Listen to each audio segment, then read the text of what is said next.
Hai, kali ini aku akan bercerita tentang proses melahirkan normal tanpa rasa sakit. Tapi ini bukan hipnotis, bukan juga hypnobirthing.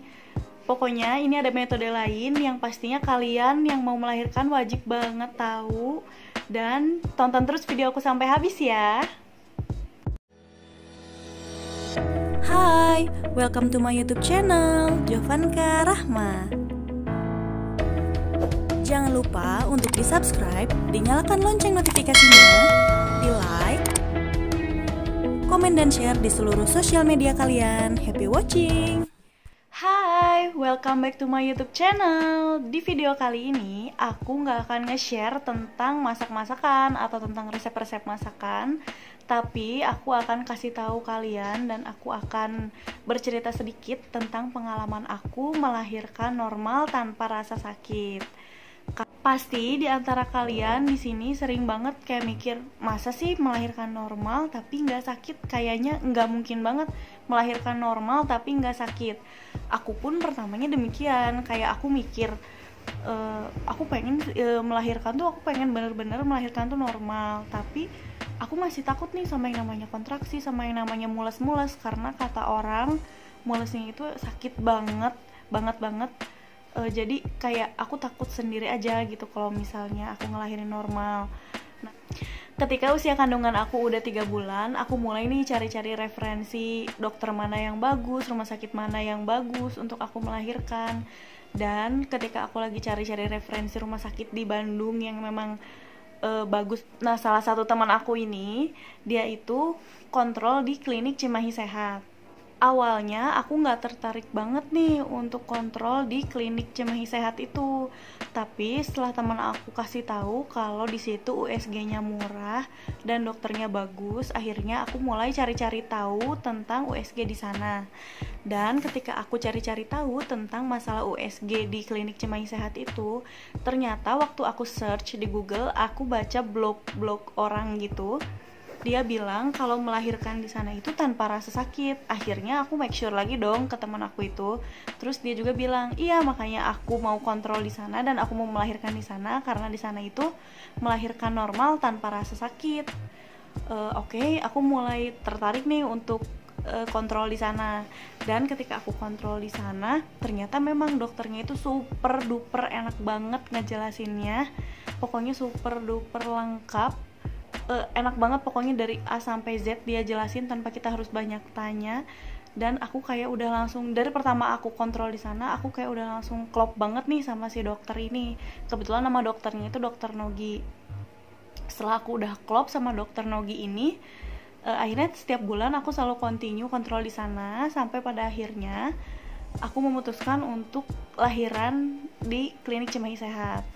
Singkat cerita aja, aku itu udah memasuki usia 38 minggu. Nah, di hari itu, aku masih ingat banget di hari Jumat tanggal 27 Maret.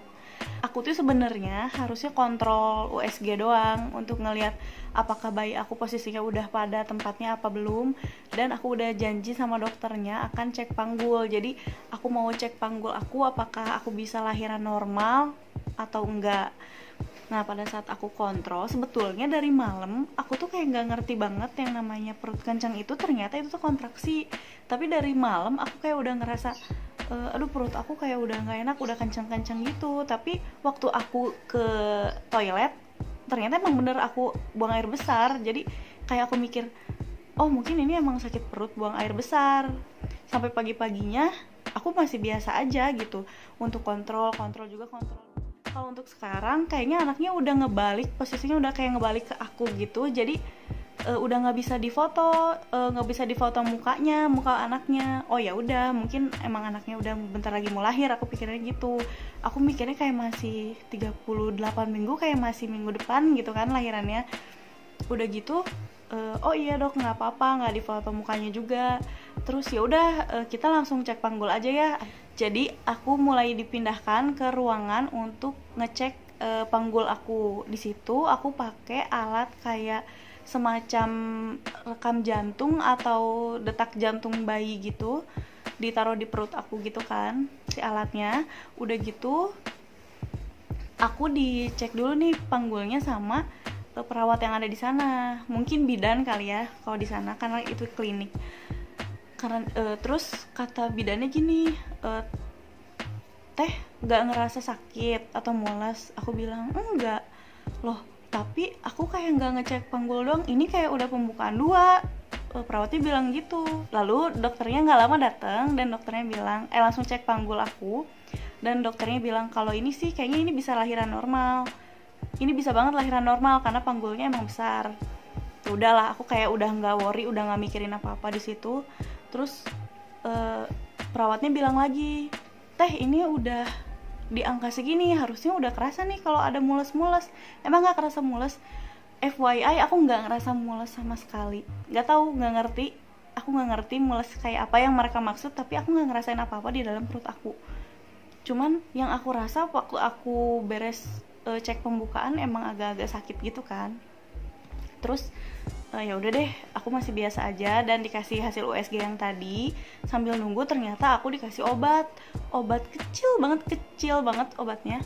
Lalu waktu aku udah dikasih obat kecil itu, si perawatnya bilang lagi kalau misalnya ini harus diminum sekarang ya, nanti setelah pulang makan dulu, sarapan dulu, makan nasi dulu, terus nanti diminumnya setengahnya aja, udah pilnya kecil gitu dan diminumnya setengahnya aja. Ya udah, aku nurut aja. Akhirnya aku pulang dulu, itu tepatnya jam 10 pagi.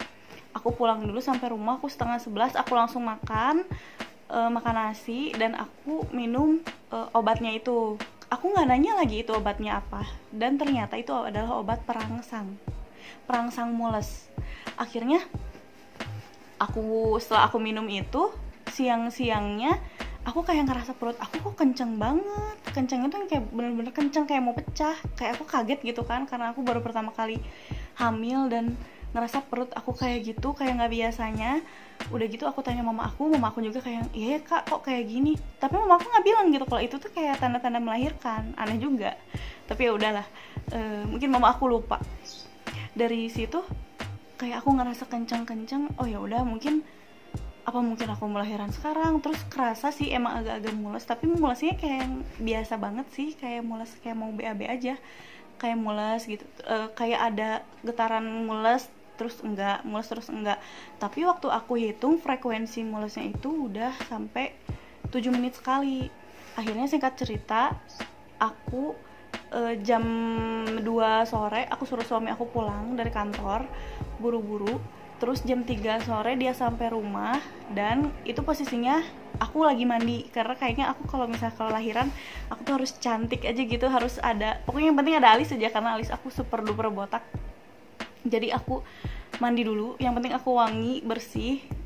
Terus aku inget nih omongan teman aku bilang kalau misalnya kamu bener-bener mau lahiran, coba deh kamu jongkok gitu, pasti itu kerasa sakit kalau misalnya kamu mau lahiran.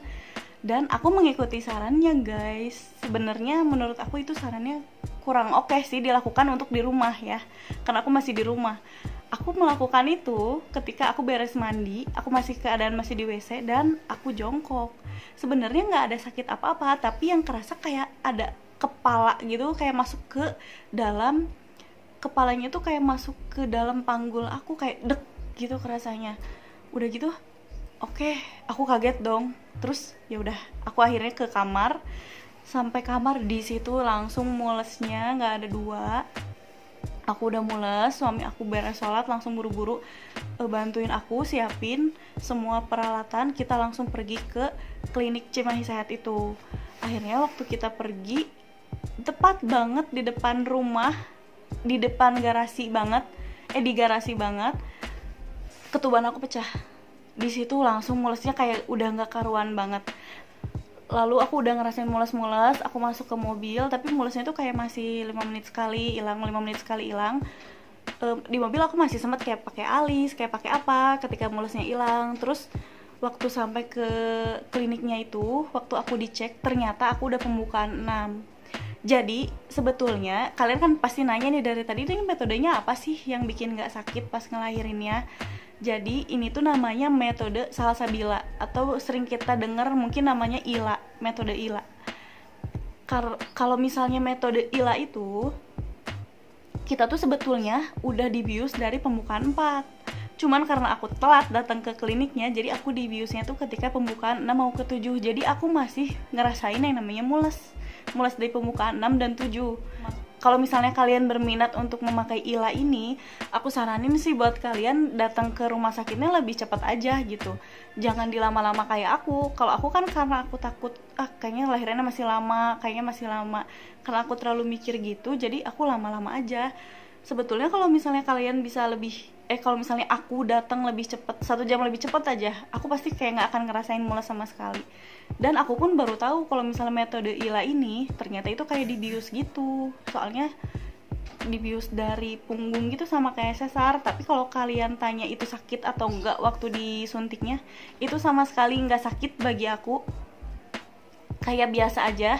Terus ketika udah disuntik udah hilang semua mulesnya, udah bener-bener kayak ngerasa udah enak aja gitu hidup aku. Aduh, udah sesantai ini pas ngelahirin. Udah gitu perawatnya juga malah nyaranin aku udah aja tidur dulu aja. Emang boleh tidur ya? Aku sampai kaget sendiri. Oh oke, emang boleh tidur ya? Boleh kalau mau tidur, biar nanti kan ada tenaganya. Ya udah deh, akhirnya aku tidur dulu, bisa tidur sebentar karena emang gak ngerasain mules. Terus selang berapa jam ya, mungkin sejam apa 2 jam, jam 5 itu dokternya udah masuk ke ruangan. Terus lahirannya tuh kayak cepet banget dan bener-bener cepet. Udah gitu aku aja nggak tahu aku mulesnya kapan, tapi dokternya yang tahu. Jadi dokternya bilang oke bu, ini lagi ada mules, ngeden aja sekarang. Kayak ya udah gitu, aku ngeden. Akhirnya aku ngeden. Waktu diinstruksiin sama dokter, mungkin 2 kali aku ngeden, anaknya itu keluar. Dan keluarnya pun nggak kerasa. Waktu dijahit, waktu apapun, semuanya bener-bener nggak kerasa. Jadi bener-bener kayak melahirkan segampang ini, semudah ini, dan bener-bener nggak ngerasa sakit sama sekali. Nggak seperti yang dibilangin sama orang-orang, nggak setakut yang orang-orang bilang gitu. Jadi kayak aku tuh bersyukur banget dapet metode ini. Bener-bener kayak yang ya Allah, makasih banget Allah udah memudahkan jalan aku untuk melahirkan. Ini bener-bener gampang banget dan aku gak ngerasa sakit. Kalau misalnya udahnya kalian tanya ketika biusnya hilang jahitannya sakit, ya jangan ditanya, semua jahitan pasti sakit. Tapi cuman gak berlangsung lama sih, cuman 3 hari lah yang bener-bener sakitnya. Tapi kan tingkat sakit seseorang itu beda ya. Mungkin bagi aku itu sakit banget, tapi bagi kalian biasa aja. Jadi bagi aku, kalau kalian benar-benar mau lahiran tapi kalian gak mau kayak ngerasa aduh aku gak mau nih kalau aku trauma, karena banyak nih teman-teman aku yang abis melahirkan itu mereka kayak trauma gitu abis melahirkan, karena melahirkannya benar-benar sakit. Saran aku sih mendingan kalian benar-benar cari metode atau apapun yang benar-benar bikin kalian tuh senyaman mungkin dan benar-benar mengurangi rasa sakit yang kalian rasain. Tips lain juga dari aku, kalau misalnya kalian lagi hamil dan mau melahirkan, kalian tetap harus stay positif. Kalau kalian mau lahiran normal, kalian harus yakin bahwa anak ini akan lahir normal, sehat sempurna dengan cara yang cepat. Jadi jangan kemakan mitos-mitos atau omongan-omongan orang lain. Yang penting kalian tetap stay positif. Dan itu bener banget, kejadian banget sama aku. Aku bener-bener kayak positif banget ketika aku mau melahirkan. Kayak yang udah aku gak mikirin apa-apa, yang penting anak ini lahir, anak ini lahirnya cepet. Dan alhamdulillah banget, aku bersyukur banget anaknya lahirnya cepet dan gak kerasa sakit sama sekali, sesuai yang aku harapkan. Jadi buat kalian jangan pernah takut kalau misalnya kalian lagi hamil, kalau misalnya kalian lagi apapun, kalian tetap harus berpikiran positif, karena itu benar-benar ngebantu banget. Dan kalian cari dokter, rumah sakit atau klinik yang benar-benar kalian mau. Jadi jangan kata orang ini bagus atau ngikutin mertua atau mengikutin suami, tapi benar-benar di dalam hati kalian, kalau hak kalian pengen di situ, ya udah di situ aja, jangan di mana-mana gitu. Dan terima kasih untuk kalian yang udah menonton channel ini sampai habis. Semoga lahirannya sukses, lahirannya gampang, lancar, anaknya sehat, sempurna. Pokoknya stay positif dan stay healthy. Jangan lupa di like, comment, subscribe, dan juga share ke seluruh sosial media kalian ya. Thanks for watching.